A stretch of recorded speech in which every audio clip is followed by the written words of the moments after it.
Gracias por escuchar los podcasts de Radio Clásica. Acceda a todos los programas en rtv.es/a la carta.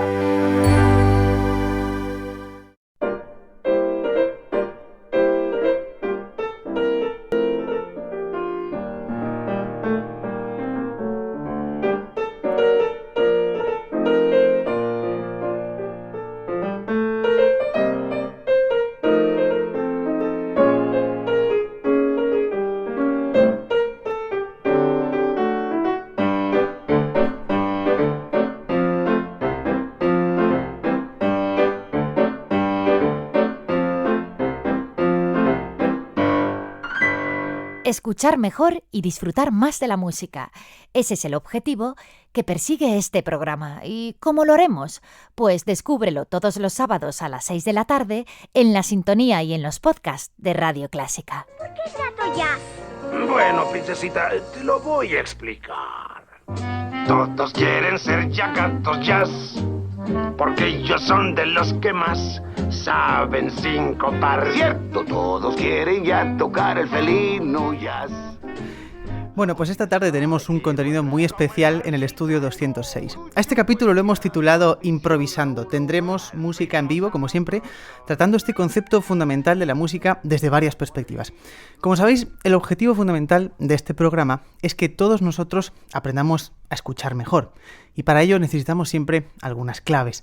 Hoy estas claves las vamos a buscar en dos personas que se acercan a la improvisación de maneras distintas.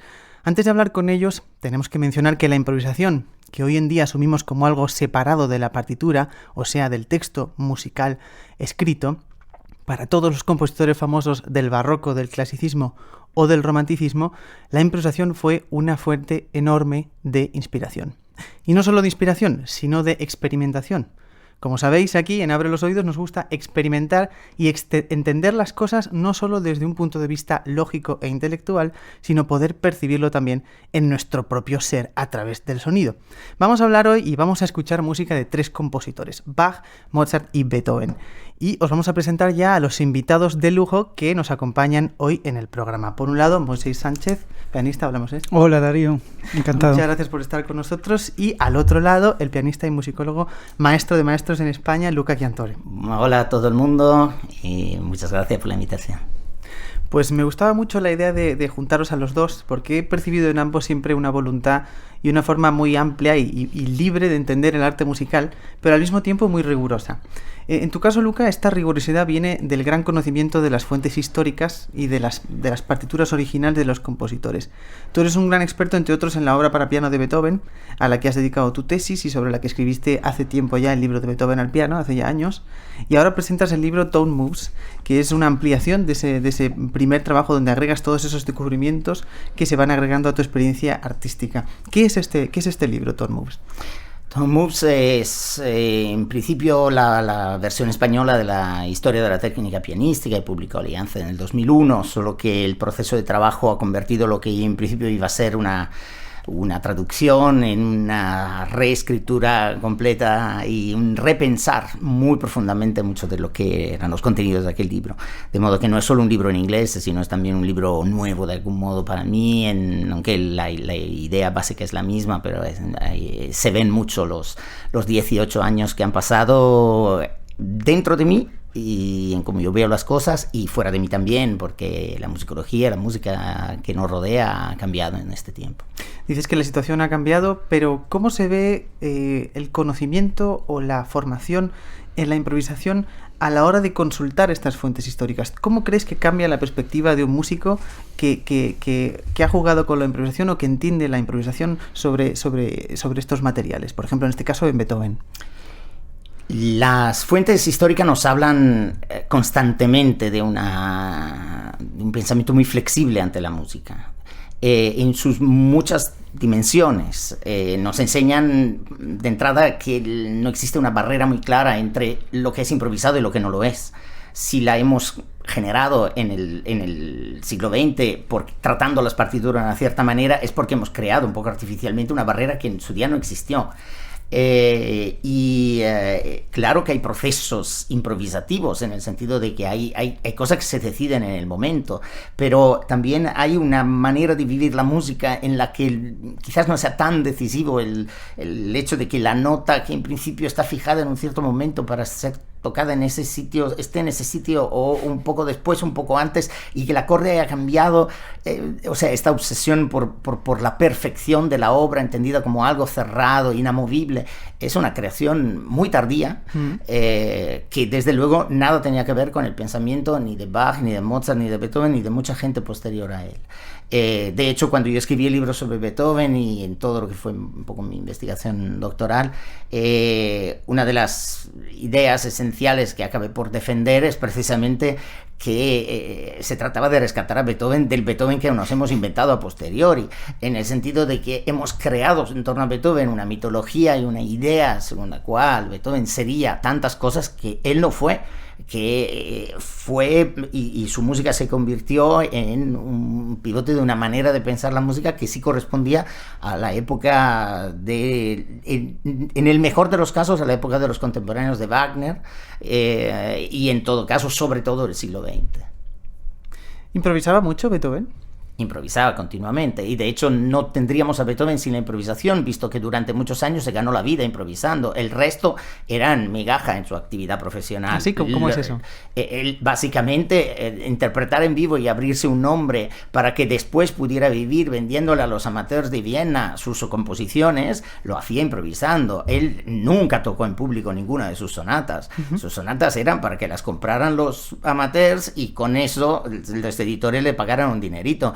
Pero él era famoso por cómo improvisaba. De hecho, la primera vez que aparece su nombre en un documento escrito, en un libro de algún modo, donde se hable de él, estamos hablando ya de 1796, por lo tanto Beethoven ya ha publicado sus tríos opus 1, sus sonatas opus 2. En ese libro ni siquiera se le menciona como compositor. De lo que se dice es que nadie toca el piano tan rápido y tan fuerte como él en Viena, y que hay que verle improvisar. Eso es lo que hay que verle, ¿no? Y después, pues las composiciones, evidentemente. Claro que estas composiciones son importantísimas, pero la idea misma de pensar que esas composiciones son objetos inamovibles, precisamente es una creación posterior. Él mismo, y tenemos algunos casos muy bien documentados, él mismo publicaba una cosa y tocaba otra. Y publicaba una cosa y en esa misma publicación estaba implícita la indicación de dónde se podía transformar el texto o ampliar, porque existían signos específicos que después hemos ido entendiendo de una forma que en realidad estaban pensados para que ahí pudiera haber un espacio, las llamadas fermatas, los calderones, estos signos no eran fermatas en el sentido que ahí había que pararse, había que parar. Es un momento donde la música se para, ¿no? Es un momento donde la música se para y a partir de ahí, a suo piacere, como dice Haydn en una sonata, donde lo dice así, ¿no? Y este tipo de flexibilidad, pues ahí eran ya espacios privilegiados. Pero había muchos otros posibles. Él mismo deja en sus partituras ejemplos de fragmentos que recuerdan las cadencias de sus conciertos o pasajes improvisados. Es prácticamente inimaginable que Beethoven tocara luego esas notas que escribió con tanto cuidado para imitar lo que improvisase él que improvisaba, ¿no? Vamos con esta idea en la cabeza que nos has puesto, vamos a escuchar un poquito de Beethoven.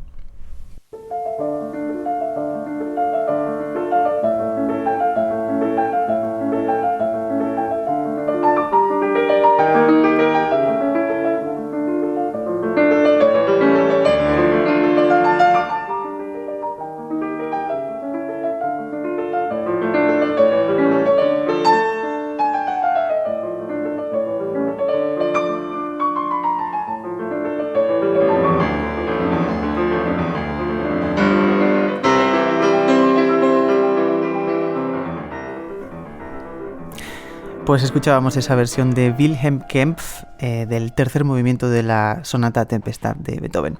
Luca, tú tienes una actividad muy destacada como musicólogo, pero eso no ha afectado negativamente a tu parte de pianista, sino que al revés la ha hecho increíblemente rica y desde hace unos años estás interpretando y haciendo conciertos, digamos, siendo consecuente con esos descubrimientos que haces y con ese criterio personal que desarrollas fundado en ese estudio de las fuentes históricas.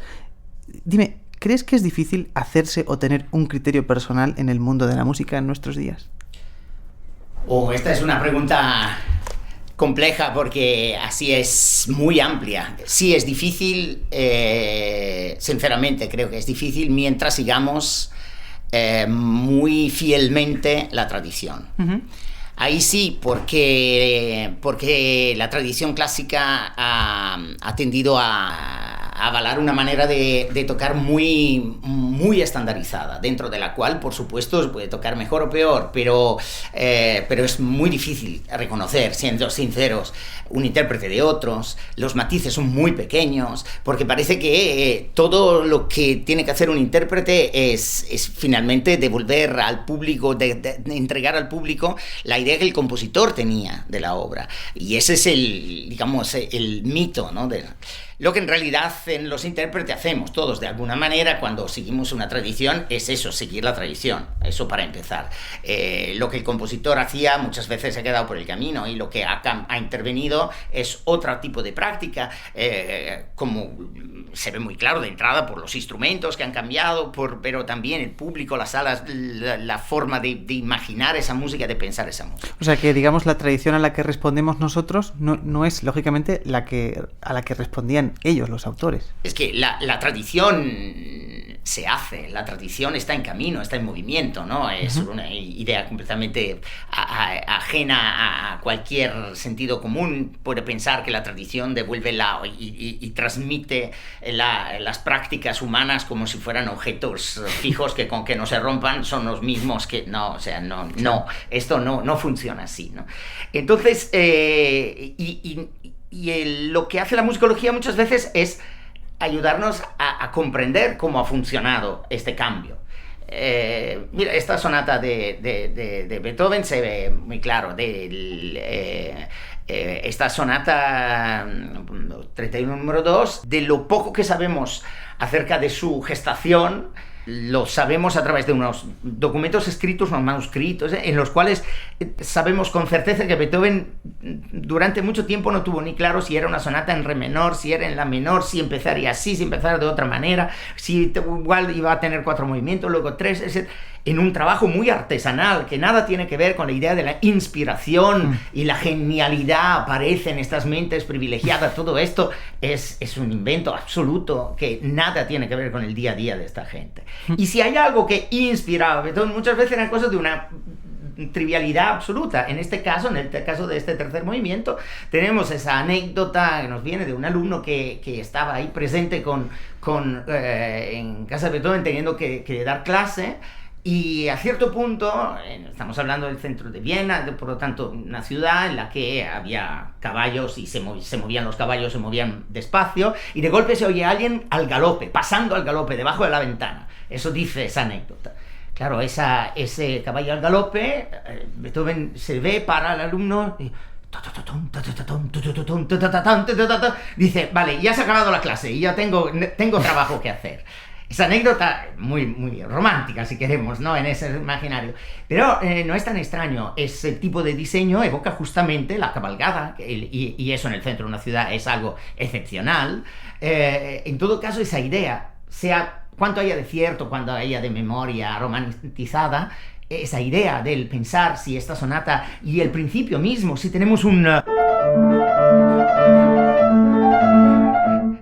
claro... el carácter de esta pieza cambia completamente. Claro. Si esa anécdota deja de ser literatura para convertirse en un punto de partida para un partir y esa imaginación nos lleva quizás a tocar la pieza tal vez más rápido de como nos diría un profesor de conservatorio que hay que tocarla, quizás nos lleva a tocar a través y con unos sonidos, a través de unos tipos de ataque que quizás no son tan convencionales hoy. Probablemente tampoco reconstruiremos, y de hecho ni falta que hace, reconstruiremos lo que fue el sonido que pudo tener Beethoven tocando esta obra, pero eso en cualquier caso está perdido para siempre. Lo que quizás podremos tener es una propuesta innovadora, en todo caso fresca, y eso es un poco la idea del proyecto Inversions que estoy llevando adelante actualmente. Justamente de ese proyecto Inversions queríamos hablar contigo. Cuéntanos un poco de qué se trata.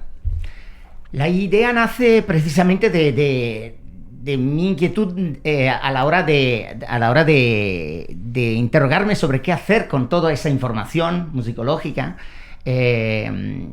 Y por supuesto se pueden hacer cosas muy diversas. Yo mismo durante muchos años me dediqué a los teclados históricos y eso es fascinante y con eso uno puede acercarse a la práctica de la época, pero mi idea era más bien otra, ¿no? Era precisamente poner en relieve cómo puede ser posible crear a partir de esa información. Por lo tanto, no tener como utópico horizonte el acercarse a cómo sonaron esas obras en su día, sino cómo pueden sonar hoy, pero inspiradas de algún modo, alimentadas por esas informaciones, en particular allá donde esas informaciones nos llevan lejos de donde la tradición ha ido llevando esa música.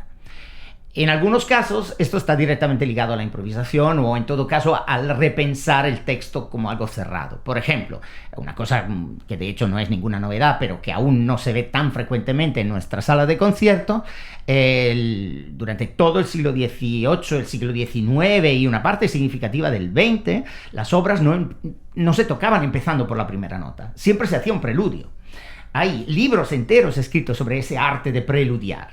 Entonces, de tocar algo antes de que entre el tema principal, escrito, etc.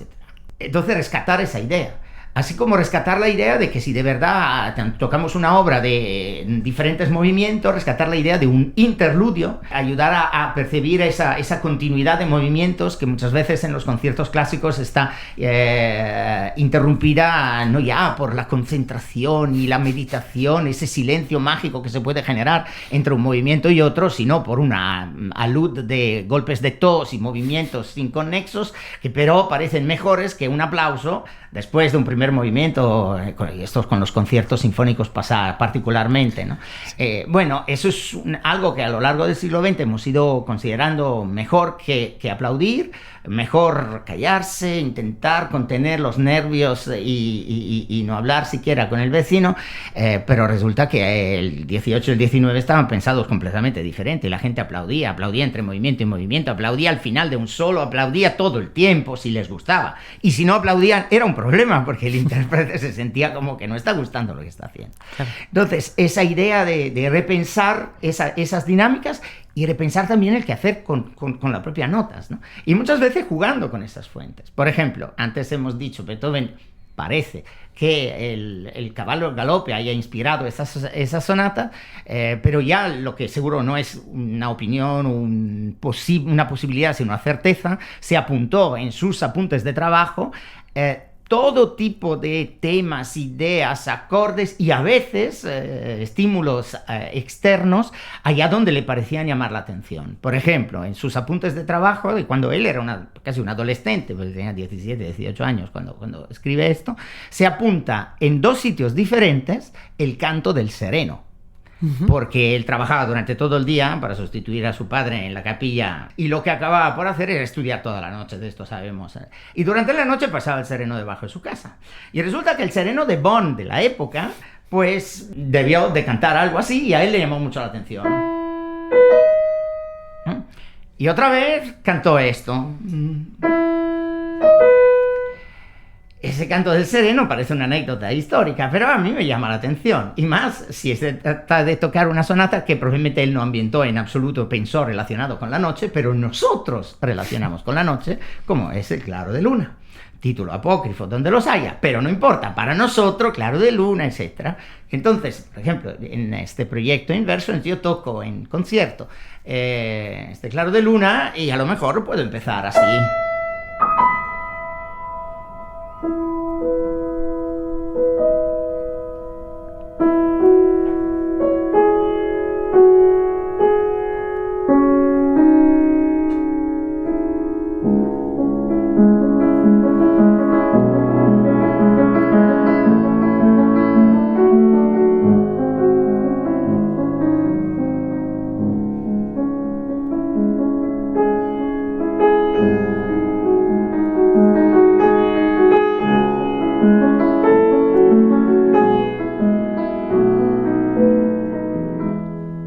y con resonancias y tempos a los que no estamos acostumbrados. Por ejemplo, el hecho de tocar este movimiento muy rápido no es ningún albedrío, es la propia notación de Beethoven nos invita a tocar más o menos a este tempo. ¿Qué ha hecho la tradición?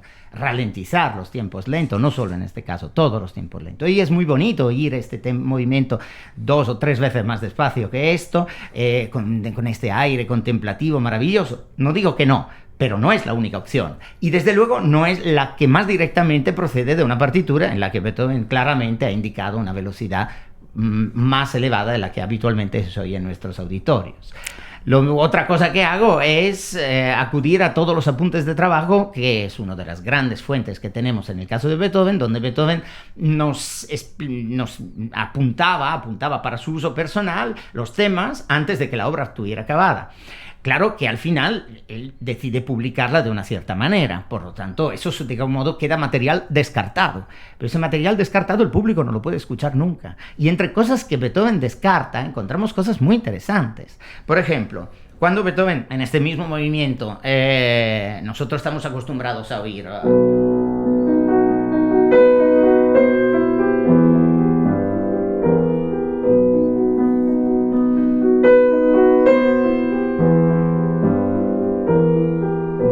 bien, pero resulta que hay un antes de todo esto.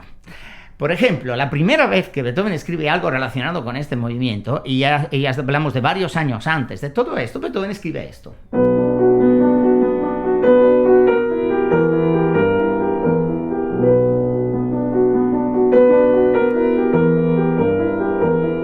Está claro que está relacionado con esto, ¿no? Es evidente, pero... Y además es interesante y no es un caso único.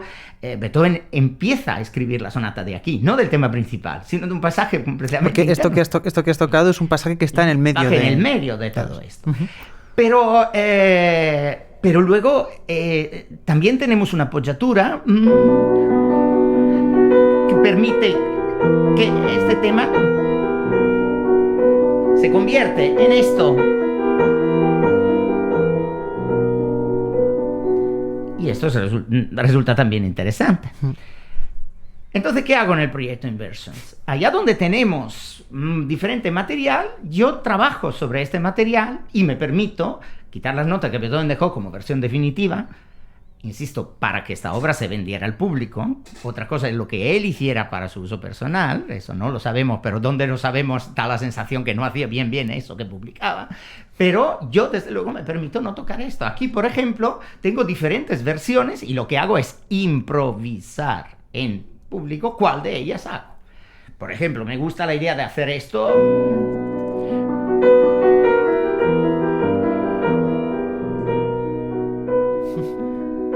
y de utilizar, por lo tanto, la armonía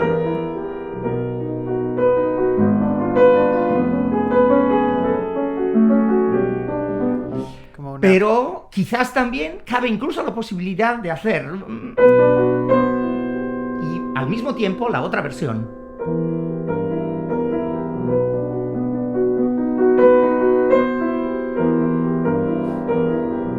De modo que simultáneamente se oye lo que escuchamos habitualmente en los discos y la versión que Beethoven... Y esto sucede en todas las obras de Beethoven. Tenemos, en este caso concretamente, no es ni siquiera de la que donde tenemos más apuntes, porque muchos se han perdido, pero tenemos casos interesantísimos. En el tercer movimiento sabemos que el tema...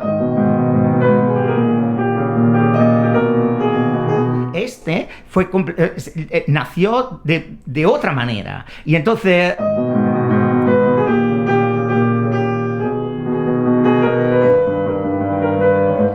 si uno empieza a tocarlo la primera vez así, y quizás la segunda vez...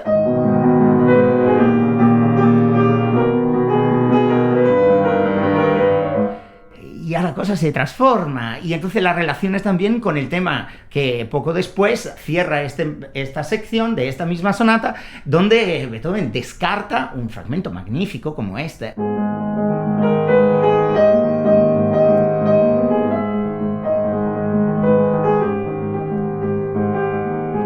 Y que a mí me parece una lástima que el público no pueda escuchar.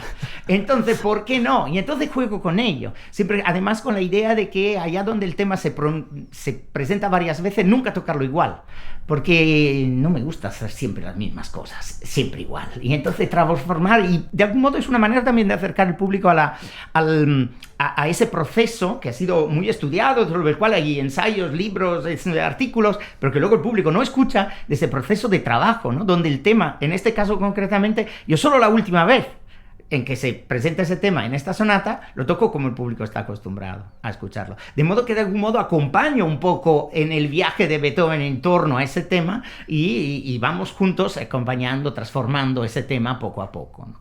Claro, todo esto es algo que se hizo, que se ha dejado de hacer, o en todo caso, y en otros casos son cosas que nunca se pensaron en público así, pero que hoy en día pueden ser interesantes de escuchar. Y esto lo hago con muchas obras. Esto es solo un ejemplo, el caso de la sonata en claro de luna, pero lo hago con Mozart y con Granados y con otros autores, porque me parece que siempre que haya algún interés por repensar lo que la tradición ha hecho. Y luego dentro del proyecto hay también otros conciertos y conferencias, conciertos sobre otras temáticas en las que en juego no está tanto la estructura, las notas de algún modo, sino otros aspectos de la interpretación.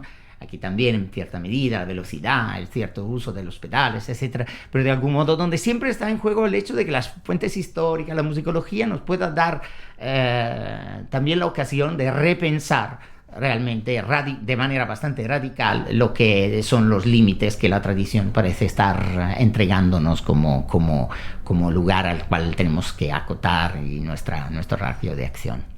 Y es muy interesante lo que comentabas respecto a cuál es el proceso que sigue el compositor, ¿verdad? Porque realmente el proceso de la composición, hay muchas fases en él, y en este caso podemos preguntar al otro polo de la entrevista de hoy, al otro polo del programa, ya que Moisés, tú eres compositor también, arreglista y compositor, y es muy interesante esta forma de tratar la música de una manera muy integral, también haciendo referencia muchas veces a música que no forma parte de lo que es el estilo musical del jazz, o de lo que ha venido siendo, digamos, la tradición del jazz. Y en este sentido es que también publicaste tu disco en abril pasado, Unbalance.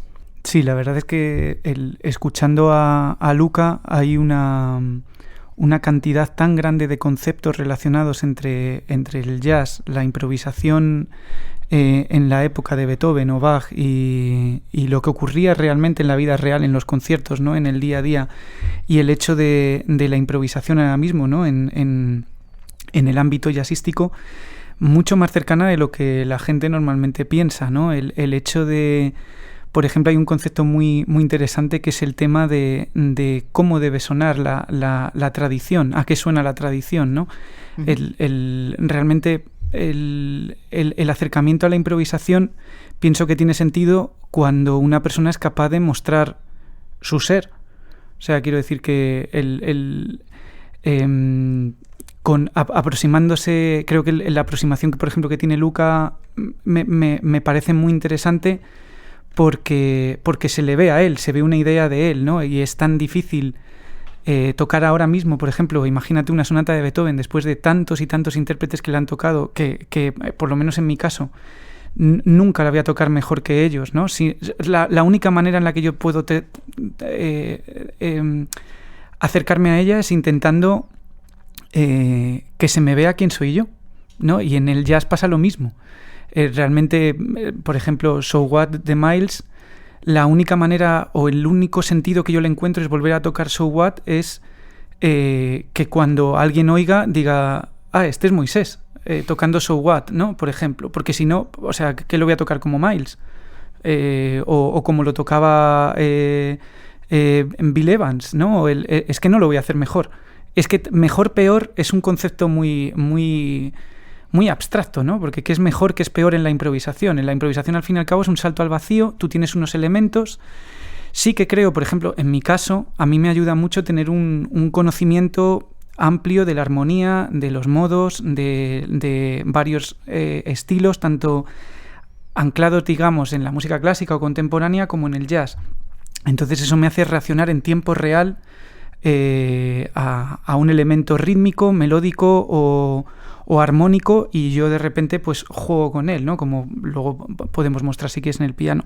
Y el hecho de Unbalance, por ejemplo, pues recoge muchos elementos formales de la tradición compositiva de la forma sonata, que es realmente de donde venimos en la mayoría de los casos.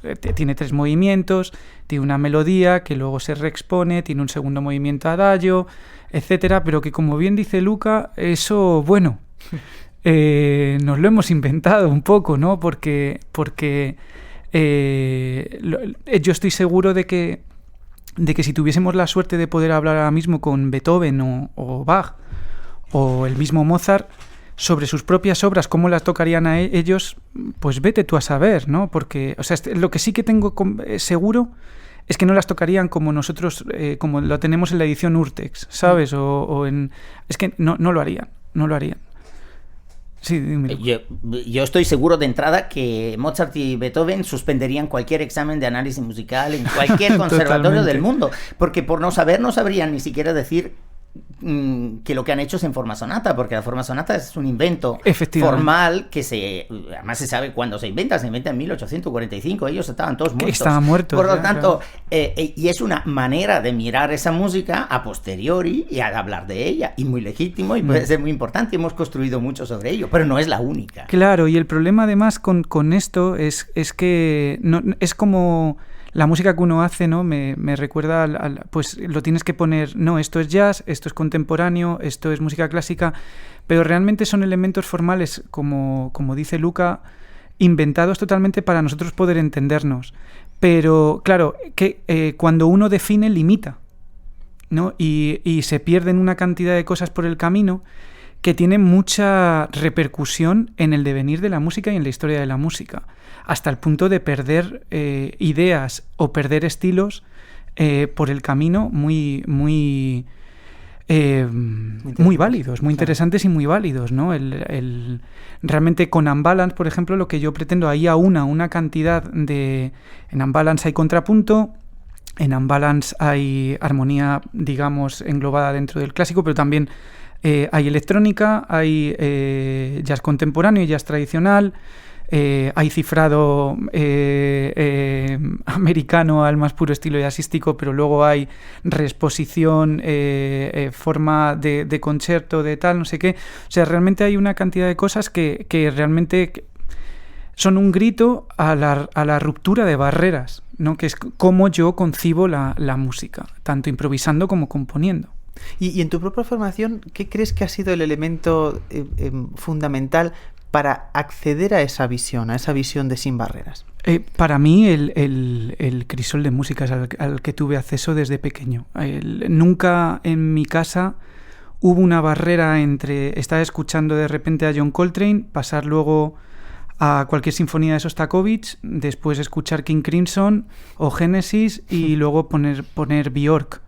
Nunca hubo una barrera, o sea, nunca hubo una delimitación. Por supuesto sí que hubo un intento de escuchar cierta envergadura en la música que se ponía, ¿no? En mi casa, porque mi padre era un gran melómano y no hace falta hacer una distinción tan típica o tópica entre lo que es una canción de los Beatles o una sinfonía de Beethoven, ¿no? Claro. Pero nunca se menospreció una canción de los Beatles por no tener una enjundia compositiva como una sinfonía de Beethoven. Se trabajaba en casa, yo empecé a tocar el piano a los 3 años, se trabajaba para que uno supiese lo que es una novena sinfonía y lo que es una canción de los Beatles, pero luego se mezclaba todo, ¿no? De manera que cualquier elemento que pudieras coger de un estilo, de un recurso, de una época en concreto, se pudiera usar en la otra.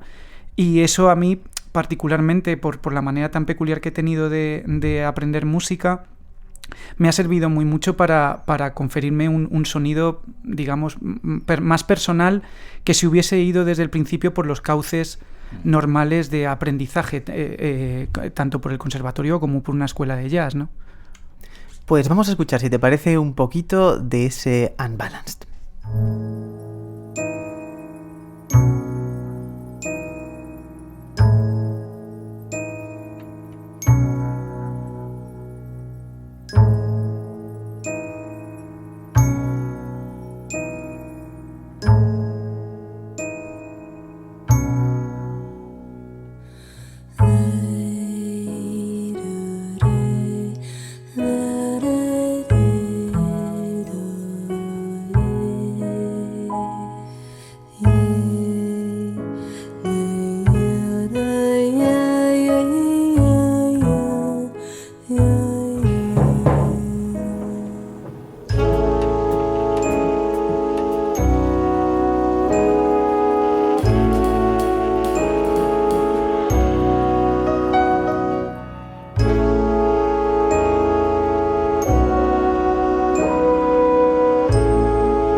abrelosoidos@rtve.es.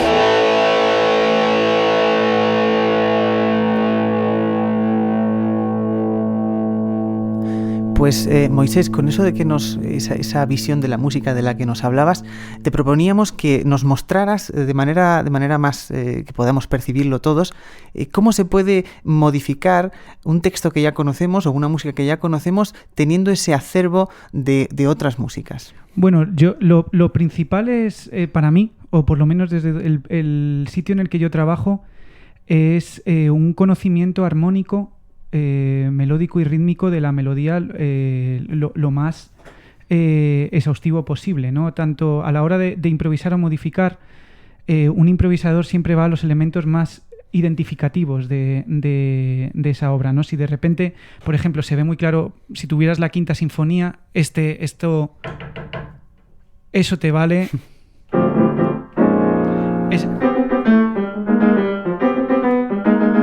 Y ahí tú estás reconociendo la Quinta Sinfonía, ¿no? Es un elemento de un recurso compositivo y rítmico muy, muy característico, ¿no? Por ejemplo, en el caso de Bach, evidentemente que es una música con que se van superponiendo voces, ¿no? De manera horizontal y verticalmente van creando armonías. Es muy interesante hacer un análisis armónico, incluso con un cifrado americano, ¿no? Muy al estilo jazzístico, de qué es lo que está pasando, ¿no? Lo que pasa es que cuando uno ya tiene unos conocimientos, digamos, armónicos que van desde la época de Bach hasta, digamos, una época más contemporánea, jazzística, que es a la que te lo quieres llevar, pues empiezas a aplicar esas sonoridades, ¿no? Ese tipo de voicings en los acordes. Voicings son, pues, la forma de... la disposición de las voces en un acorde, que quizás no aparecerían en ese contexto, y es lo que le dan ya tu sonido, ¿no? Por ejemplo, si trabajamos sobre la primera invención que casi todo el mundo conoce, ¿no?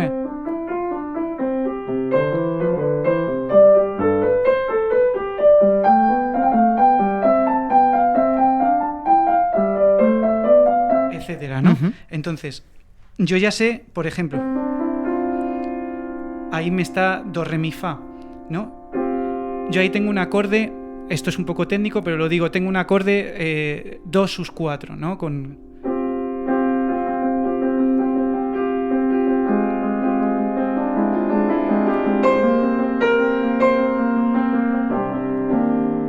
Y ya empiezo a jugar.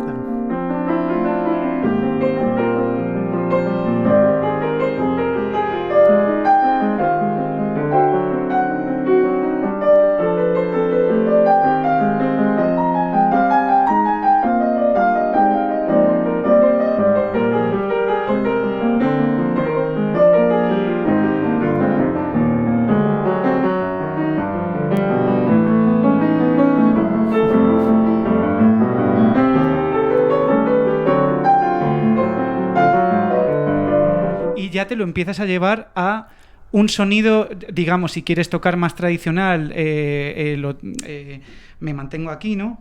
Tipo Bill Evans, claro.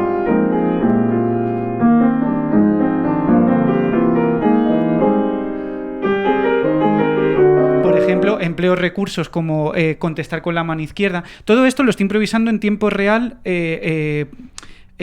para que la gente vea cómo funciona el cerebro, o intente mostrar cómo funciona el cerebro de un improvisador, ¿no?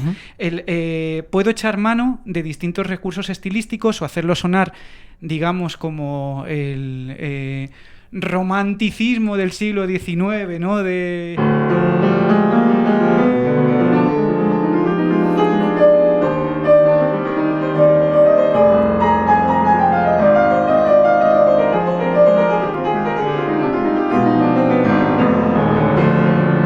La gente sigue reconociendo la invención, pero de repente nos hemos transportado a otro lado, ¿no? Por ejemplo, Steve Reich, ¿no?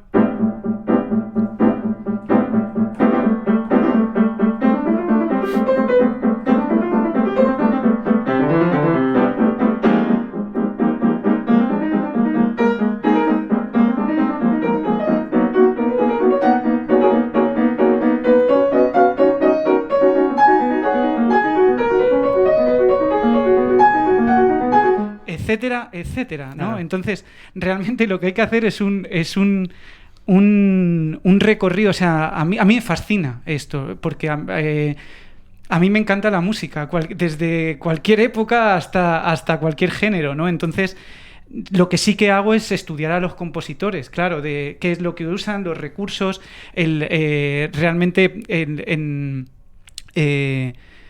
sí que es cierto que, por ejemplo, para estudiar con la profundidad que tiene Luca, ¿no? de Beethoven, que da miedo, ¿no? O de este tipo de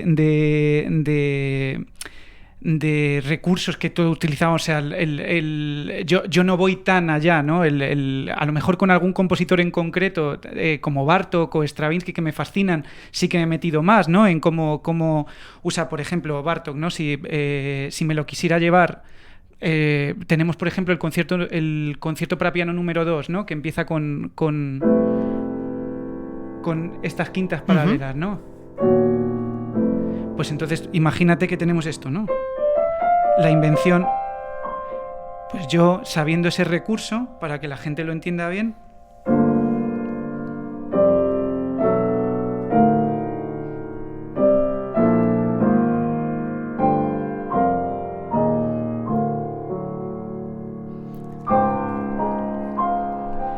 Y ahí ya me lo estoy llevando a un mundo bartokiano. Son poliacordes, pero está... Sí, muchas veces, o sea, claro, luego ya... Más stravinskiano, o usar...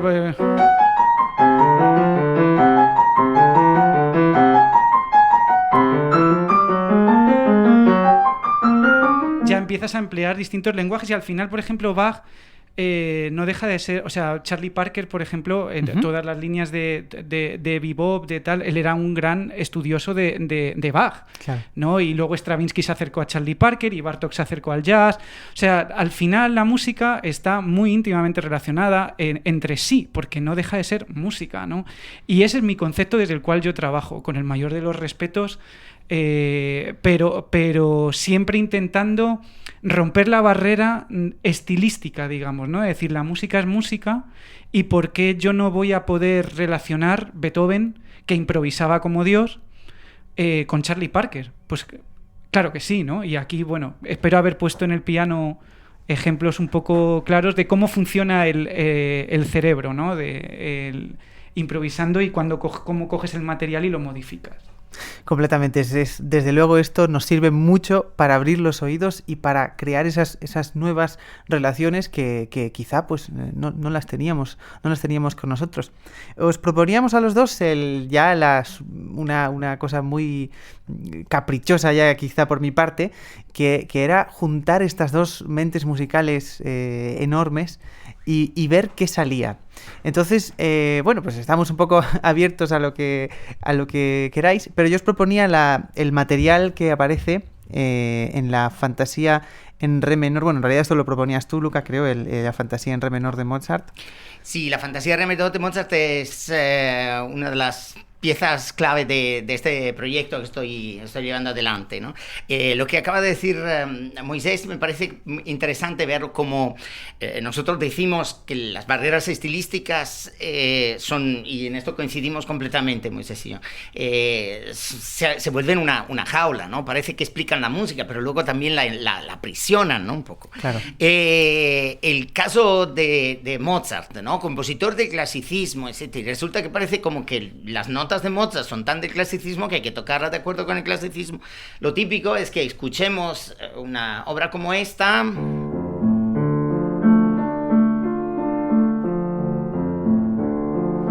interpretada así.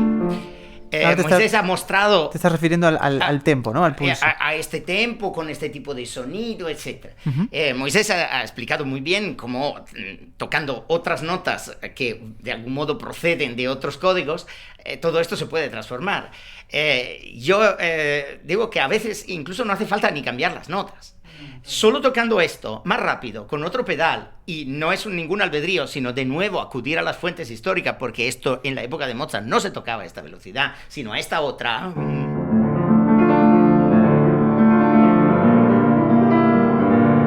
Y a lo mejor haciendo caso al acento bien particular que hay en el bajo, que desplaza un poco el ritmo haciendo...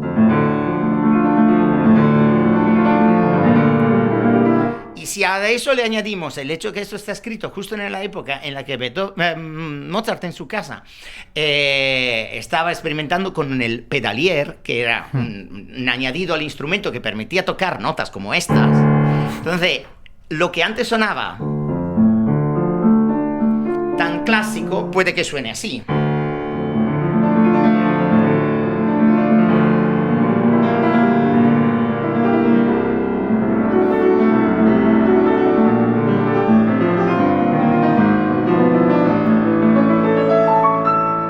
Ya dónde ha quedado el clasicismo, ¿no? Y en cambio no he cambiado ni una nota y no he hecho nada que no pueda relacionar con la época. Por supuesto, el piano de Mozart no sonaba así, pero no sonaba así ni aquí ni aquí. O sea, en todo caso no sonaba así. Es cierto, este instrumento, pero no solo nuestro instrumento, nuestra cabeza, nuestros oídos. Entonces, esa es la cuestión, de que no estamos ofendiendo a Mozart tocando de otra manera. Estamos creando gracias precisamente a lo que él ha hecho, ¿no? Y a partir de ahí, cuántas cosas se pueden hacer, ¿no? Sobre estos acordes, pues se puede hacer. Sobre la melodía que después sigue... tan sencilla ella y todo esto, anda que no se puede hacer, no se puede crear, no se puede imaginar nada que él mismo no hiciera, gran improvisador él. Pues sí, desde luego hemos tenido esta tarde una verdadera nueva visión respecto a esta forma de escuchar y de entender la música. Una cosa os quería pedir antes de marcharnos, además de agradeceros muchísimo que hayáis estado aquí, es ¿cómo invitaríais a una persona que se está adentrando poco a poco, como probablemente serán muchos de nuestros oyentes, que os estáis entrando poco a poco en esto de la música y realmente hay tanto que escuchar, hay tanto que ver, hay tanto que saber, hay una manera, digamos, para que todo sea más natural, para que uno no se sienta tan abrumado? Bueno, si quieres, primero digo yo. Desde mi punto de vista, a la música hay que acercarse para disfrutar. Y si lo encuentras como medio para expresarte a ti mismo, por supuesto esto no quiere decir que para realmente ser músico y entender la música, por supuesto que conlleva un trabajo durísimo que lleva toda una vida y muchas horas de enfrente del instrumento, de técnica, de repertorio y de tal. Pero sí que me parece una cosa vital, que es que nadie, o sea, es importante tener gente mientras estás aprendiendo a tu alrededor que te haga entender por qué hacer música. Y uno hace música, entiendo, para hacer sentir mejor a los demás y para sentirse bien uno mismo y transmitir un mensaje. Pues desde mi punto de vista, mientras ese mensaje sea algo que merezca la pena sin prejuicios y se acerque a toda la música para disfrutarla, no para criticarla o por supuesto a uno se puede sentir más afín a un compositor, a otro, a un intérprete, no pasa nada, eso no pasa nada, pero la música está para disfrutar y intentar expresar su ser a través de ese idioma, ¿no? Sin menoscabar otros seres, ¿no? Digamos.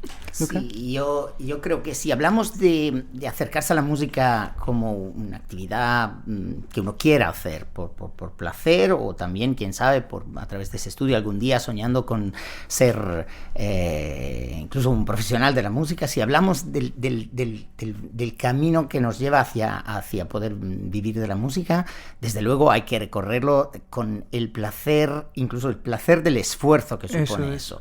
Pero esto sucede con todo lo demás. Claro. Es decir, al niño que le gusta jugar al fútbol, mientras le guste jugar al fútbol en el patio del colegio y después pues ya está, muy bien, es una cosa.